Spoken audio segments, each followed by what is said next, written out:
మోదీ గారు మొన్న హైదరాబాద్కి వచ్చినప్పుడు హంసే జుడ్జావ్ అన్నారు మిమ్మల్ని. దానికి మీరు డైరెక్ట్గా ఆన్సర్ చెప్పకుండా చిట్ చాట్లో ఏదో చెప్పి వదిలేశారు. ఇక్కడ ఆన్ రికార్డ్ కెమెరాలు ఏం చెప్పారు ఆయన? కలిసి నడవమంటే దాని అర్థం ఏంటి? మీరు పొలిటీషియన్ మాత్రమే కాదు, పొలిటికల్ అనలిస్ట్ కూడా కదా. మీకు ఎలా అనిపించింది? అధికారిక కార్యక్రమంలో ఒక రాష్ట్ర ప్రభుత్వం, కేంద్ర ప్రభుత్వం అధికారిక కార్యక్రమంలో ప్రధానమంత్రిగా వారు, ముఖ్యమంత్రిగా నేను అందులో పాల్గొన్నాను. మొదట నేను మాట్లాడినప్పుడు నేను వారికి రాష్ట్రంలో ఉన్న పరిస్థితులు, ప్రధానమంత్రి మన్మోహన్ సింగ్ గారు ఉన్నప్పుడు ఆయన గుజరాత్ ముఖ్యమంత్రి, వారి సహకారం వల్ల 10 సంవత్సరాలలో గుజరాత్ మోడల్ అని తయారు చేసి దేశానికి ఒక గొప్ప విధానాన్ని అందించినామని వాళ్ళు చెప్పుకుంటున్నారు. మరి మన్మోహన్ సింగ్ గారు అంత మెగ్నానిమిటీ చూపిస్తే నువ్వు గుజరాత్ మోడల్ తయారు చేయగలిగినావు కదా ముఖ్యమంత్రిగా. ఈరోజు మీరు మోడీ గారు ప్రధానమంత్రిగా ఉన్నారు, మా తెలంగాణ ప్రజలు నా నుంచి కూడా తెలంగాణ మోడల్ ఎక్స్పెక్ట్ చేస్తున్నారు. ఆనాడు మోడీ గారు మీకు అందించిన సహకారం ఈనాడు మోడీ గారు రేవంత్ రెడ్డికి అందించాలి. దాంతో ఈ దేశ ఆర్థిక వ్యవస్థలో 10% మేము కాంట్రిబ్యూట్ చేస్తాం, నీ సహకారం మాకు కావాలి స్పష్టంగా నేను చెప్పిన. అప్పుడు ఆయన వికసిత్ భారత్ గురించి చెప్పి ముజే జోడా నువ్వు ఏదైతే అంటే ఆ రోజుల్లో ఇచ్చినట్టు ఇస్తే నీకు సగమే వస్తాయి అన్నాడు. ఆ రోజున్న రూపాయి మారకం విలువ ఈరోజు ఇప్పుడే టీవీలో చూసిన 97 రూపాయలు అయినట్టుంది డాలర్. ఆ రోజు ఎంత ఉంది? 45 రూపాయలు 50 రూపాయలు ఉంది. సో ఈ కంపారిజన్ ఆర్థిక వ్యవస్థ బడ్జెట్ విన్నాం సార్ మేము. కానీ ఆయన రేవంతాజీ అని పాజిచ్చి పర్టికులర్గా మాట్లాడాడు. అది అంటే రాష్ట్ర ప్రభుత్వం గత 10 సంవత్సరాలు కేసీఆర్ గారు ఏ రోజు కూడా సహకరించలేదు, సహకారం తీసుకోలేదు, కేంద్ర ప్రభుత్వంతో కలిసి రాలేదు, మాకు అనుమతులు అడగలేదు, మమ్మల్ని నిధులు అడగలేదు. జస్ట్ అప్కే ప్యార్ రహేతో బస్ హే ప్యార్ మే మై మర్ జాऊंगा అని చెప్పి మెదక్లో ఒకసారి అన్నాడు. ఆయన ప్రేమ అడిగిండు, నువ్వు మాత్రం నిధులు అడుగుతున్నావు, నిధులు అడగాలంటే మాతో కలిసి ఉండాలన్నాడు. నేను కూడా కలిసి ఉంటా, కలిసి పనిచేద్దాం. వికసిత్ భారత్ నీకుంది, తెలంగాణ రైజింగ్ నాకుంది, ఈ రెండు కలిస్తేనే ఈ దేశం రాష్ట్రాల అభివృద్ధి జరగకుండా దేశం అభివృద్ధి జరగదని నేను చెప్పిన. ఆయన కూడా అదే ఆమోదించను. మా మధ్యలో 2 ప్రభుత్వాల యొక్క సహకారము, పాలసీ పెరాలసిస్ లేకుండా పాలసీ ఎక్స్చేంజ్ చేసుకోవడానికి అవసరమైన ప్రణాళికలు మాట్లాడుకున్నాము. మోడీ గారికి నా కమిట్మెంట్ తెలుసు పాలిటిక్స్లో, ప్లస్ నేను నడుపుతున్న ప్రభుత్వం విధానం కూడా ఆయనకు తెలుసు. కాబట్టి రాజకీయాలకు తావులేదు. ఆయన ఒకవేళ అక్కడ మాట్లాడినుంటే, పరేడ్ గ్రౌండ్లో ఇదే మాట్లాడినుంటే పార్టీ మీటింగ్ కాబట్టి చెప్పేటోని. మేము కలిసి పాడుకున్నదే ప్రభుత్వ అధికారిక కార్యక్రమం, మైకుల ముందల్లే ఇద్దరం మాట్లాడుకున్నాం. దీంట్లో ఒకవేళ నువ్వు అనుకున్నది ఉంటే తెర వెనుక కూడా మాట్లాడుకోవచ్చు కదా నర్సింగ్. అవును. కాబట్టి ఆయన తెలంగాణ రాష్ట్రానికి ఇబ్బంది పెట్టడం కోసం బహుశా మిమ్మల్ని అలా ఇన్విటేషన్ అందరు ఎదురుగానే మాట్లాడిండు. ఇది అందరు బహిరంగంగా జరిగిందే. ఆయన ఓపెన్ ప్రపోజల్ కలిసి రమ్మని తెలంగాణ ప్రభుత్వానికి ఇచ్చిండు, కేంద్ర ప్రభుత్వంతో కలిసి రమ్మని. కేంద్ర ప్రభుత్వం మీరు అంత ఫార్మల్గా చెప్పండి. మీరు పొలిటీషియన్ కంటే కూడా పొలిటికల్ అనలిస్ట్గా చాలా బాగా పాలిటిక్స్ అనలైజ్ చేస్తారు, నాకు తెలుసు. ముఖ్యమంత్రిని ప్రధానమంత్రి పాజ్ ఇచ్చి టీచ్ చేస్తున్నట్టుగా మాట్లాడితే దాన్ని రకరకాలుగా అనుకుంటే మంచిదే కదా. నాకు డిమాండ్ ఉందని నీకన్నా అర్థమైంది కదా.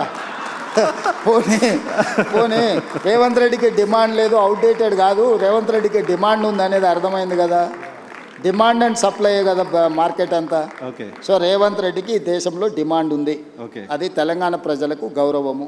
నేను తెలంగాణ ప్రజల కోసమే పనిచేస్తా, నాయకుడు రాహుల్ గాంధీ గారి సూచనల మేరకే పనిచేస్తా. నాకు గొప్ప అవకాశం అనుకుంటున్నా సోనియా గాంధీ గారితో కలిసి పనిచేయడం. సోనియా గాంధీ గారు లేకపోతే ఇంకా 1000 సంవత్సరాలైనా తెలంగాణ రాష్ట్రం అనేది నిజం కళ కాకపోయిండే. సోనియా గాంధీ గారు తెలంగాణ ఇచ్చిండ్రు కాబట్టి ఆ కృతజ్ఞతతోనైనా ఈ తెలంగాణ సమాజం తరఫున సోనియా గాంధీ గారితో కలిసి పనిచేయాలనేది నా భావన. నేను 2017లో కాంగ్రెస్లో చేరినప్పుడు రాష్ట్రంలో అధికారంలో లేదు, కేంద్రంలో అధికారంలో లేదు, కనుచూపు మేరలో వస్తుందన్న ఆశ కూడా లేదు. ఆ రోజు టీడీపీలో చేరినప్పుడు కూడా టీడీపీ అధికారం లేదు. సో నేను ఏ రోజు కూడా ఒక రోజు పార్టీ 2007లో నేను చంద్రబాబు నాయుడు గారితో చేరినప్పుడు రాజశేఖర రెడ్డి గారు ఎంత బలమైన నాయకుడు, ప్రభుత్వం ఎంత బలంగా ఉండేనో తెలుసు రాష్ట్రంలో, కేంద్రంలో. 2017లో నేను కాంగ్రెస్లోకి పోయినప్పుడు ఇక్కడ చంద్రబాబు నాయుడు గారు, అక్కడ మోడీ గారు అధికారంలో ఉన్నారు, ఎంత బలంగా ఉండేనో నీకు తెలుసు. అయినా నేను పోయి కాంగ్రెస్ పార్టీలో చేరిన. సో నేను నా మనసుకు నచ్చినట్టుగానే చేస్తా. నేను అవకాశాల కోసం అవకాశవాదిగా నేను వ్యవహరించను. నేను పార్టీ మారిన ప్రజలు నన్ను ఎందుకు ఆమోదించను, కాంగ్రెస్ పార్టీ కార్యకర్తలు నన్ను ఎందుకు హక్కున చేర్చుకున్నారంటే నేను నిబద్ధతతోని చేరిన అనేది వాళ్ళు విశ్వసించారు. కాబట్టి ఎగ్జాక్ట్గా 3 ఏళ్లలో నేను పార్టీ ప్రెసిడెంట్ అయినా, 5 ఏళ్లలో ముఖ్యమంత్రిని అయినా, 2.5 సంవత్సరాలు ముఖ్యమంత్రిగా చిన్న వివాదం లేకుండా, చిన్న సమస్య లేకుండా ప్రభుత్వాన్ని నడపగలిగిన. సో ఇక్కడ నేను కన్విక్షన్తో చేస్తాను. నేను చేసేటివన్నీ 100% కరెక్ట్ అని నేను చెప్పను. 10 పనులు చేస్తే 3-4 తప్పులు జరుగుతాయి, సరిదిద్దుకొని ముందుకు వెళ్తా. అన్నీ మనం చేసేటప్పుడు మంచి జరగాలనే చేస్తాము. మీరు కూడా ఒక 5-10 ప్రశ్నలు అడిగినారు, దీంట్లో ఒక 3-4 బ్రహ్మాండంగా ఉంటాయి, ఒక 2-3 యావరేజ్గా ఉంటే ఒక 2-3 కొంతమందికి నచ్చకపోవచ్చు, అవసరమా ఇది అని అనుకోవచ్చు. కాకపోతే ఏం చేయకుంటుంటే ఏదో ఒకటి ఏ చేయాలి. తప్పు జరగదు.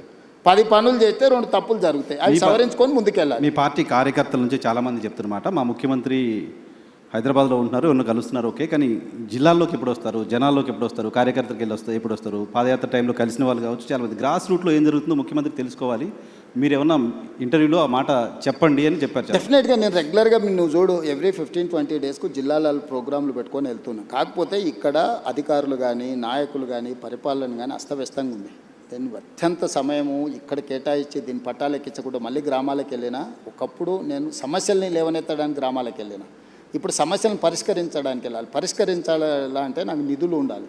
నేను గ్రామానికి వెళ్తే రోడ్డు లేదు, స్కూల్ లేదు, లేకపోతే తాగునీరు లేదు అడిగితే నేను నిధులు అక్కడికక్కడ ఇవ్వాలి.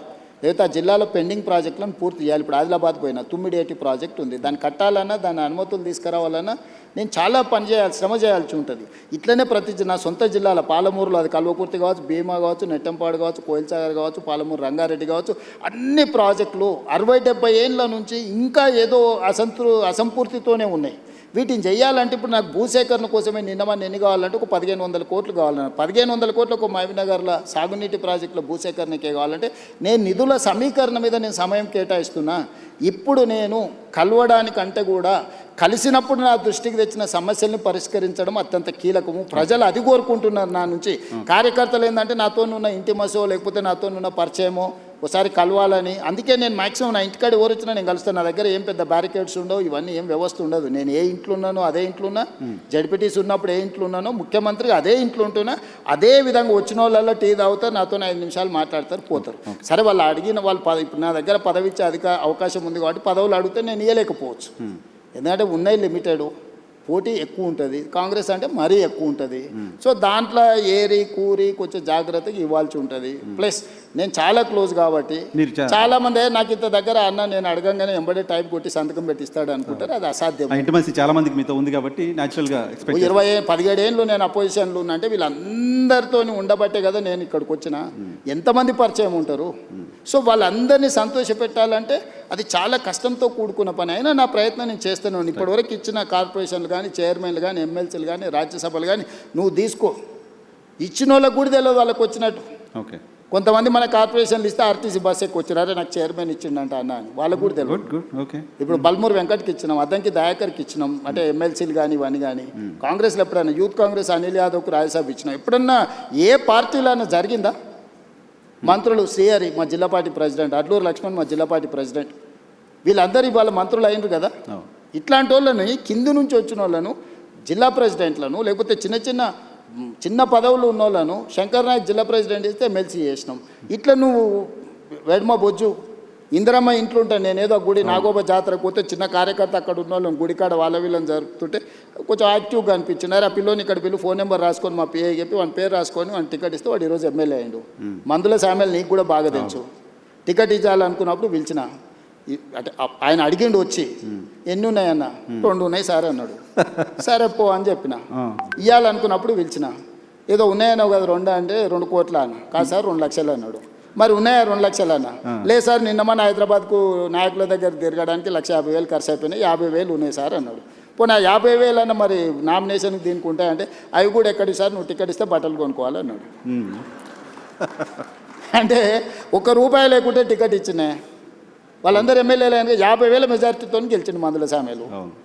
సో ఇట్లా చాలా మంది ఉన్నారు సక్సెస్ స్టోరీ ఉన్నోళ్ళు ఉన్నారు. ఇప్పుడు ఆస్పిరేషన్స్ ఉన్నాయి, మిమ్మల్ని రావాలి మీరు జిల్లాలో తిరగాలి అని కోరుకుంటున్న వాళ్ళు చాలా మంది ఉన్నారు. సరే డెఫినెట్గా ఇస్తాము. డెఫినెట్గా నేను చెప్పేది ఏంటంటే ఒక్కోసారి ఒకరికి అదృష్టం వరిస్తుంది, ఒకరికి కష్టం వరిస్తుంది, ఒకరికి ఆలస్యం అవుతుంది. కానీ నా దగ్గర ఏ కుర్చీ ఖాళీగా పెట్టాను. వీలైనంత మేరకు చాకలి ఐలమ్మని ఎవరైనా గుర్తుపెట్టుకుర్రా? శ్రీకాంతాచారి తల్లిని ఎవరైనా గుర్తుపెట్టుకుర్రా? మహిళా కమిషన్ మెంబర్ ఇచ్చారు. కోదండరామ్ సార్ని ఎవరైనా గుర్తుపెట్టుకున్నారా? ప్రొఫెసర్ తిరుమలరావు గారిని ఎవరైనా గుర్తుపెట్టుకున్నా? అక్నూరు మురళిని ఎవరైనా గుర్తుపెట్టుకున్నా? నేను ఇట్లా ఒక 50 పేర్లు చెప్తాను. తెలంగాణ ఉద్యమంలో పార్టిసిపేట్ చేసిన వాళ్ళందరినీ పిలిచి పదవిచ్చి ప్రభుత్వంలో భాగస్వాములను చేసిన. ఓకే. సో 9 మంది కళాకారులను గుర్తించి కోటి రూపాయలు ఇచ్చి వాళ్ళకు పట్టాలు ఇచ్చి రాష్ట్ర అవతరణ దినోత్సవం గుర్తించిన. అందశ్రీ రాసిన పాట తెలంగాణ ఉద్యమాన్ని ఎక్కడికి తీసుకెళ్ళింది? 10 ఏళ్ళ ముఖ్యమంత్రి ఎన్నడన్నా చూడనని చూసిండా? జయ జయ హే తెలంగాణ గీతాన్ని రాష్ట్ర గీతంగా మార్చింది నేను కాదా? తెలంగాణ తల్లిని అంకితం చేసింది నేను కాదా? కులగణన చేసింది నేను కాదా? మాదిగ వర్గీకరణ చేసింది నేను కాదా? ఓకే, ఇవన్నీ ఎవరు చేసిరు? ఇవన్నీ నేనే కదా చేసింది. ఇవన్నీ కూడా సుదీర్ఘకాలంగా దశాబ్దాల నుంచి పెండింగ్ ఉన్న సమస్యల్ని కూడా ఒకటొకటి పరిష్కరించుకుంటూ వస్తున్నా నేను. రైట్. మూసి ప్రక్షాళన కూడా అందరు ముఖ్యమంత్రులు మారిండ్రు. కానీ నిక్కచ్చిగా నిలబడి ఏమైనా సరే చేస్తా అన్న వాళ్ళు ఒక్కరిని చూపించు. నేను ఈరోజు చెప్తున్నా, మూసి చేస్తా, ఎవ్వరు అడ్డం వచ్చినా చేస్తా. మూసి నదిని ప్రక్షాళన చేసి నగరానికి అందిస్తా. ప్రపంచంలోనే అద్భుతమైన నగరం హైదరాబాదును తీర్చిదిద్దేత నాది. చెరువులలో ఎవ్వరున్నా మొత్తం కూల్చి చెరువులనే కలుపుతా. నాలాలలో ఎంక్రోచ్మెంట్ ఉన్నా కొట్టేస్తా. వార్నింగ్ ఇస్తున్నారు. ఖచ్చితంగా ఎవరున్నా మీరే మర్యాద కాల్ చేస్తే సామాన్లు తీసుకుపోతారు. మీ వెనకాల ఎవడు ఏసో మీడియాలో పెట్టినా ఏం ఊరుకోను. ఒకరోజు వెనక ఒకరోజు ముందు కూలడం ఖాయం. కాబట్టి నీళ్ళ దగ్గరికి పోకండి. ఓకే, నీళ్ళ దగ్గరికి పోయినానంటే కూలడం ఖాయం. నేను ఇంకా స్పష్టంగా నీ ముందర చెప్పెళ్తున్నాను. రూత్లెస్గా వ్యవహరిస్తా. డ్రగ్స్ ఎవడైనా డ్రగ్స్ రిలేటెడ్ ఎవడన్నా ఉన్నాడంటే కీలు ఏలుకేలు ఇరిసి కూసబెడతా.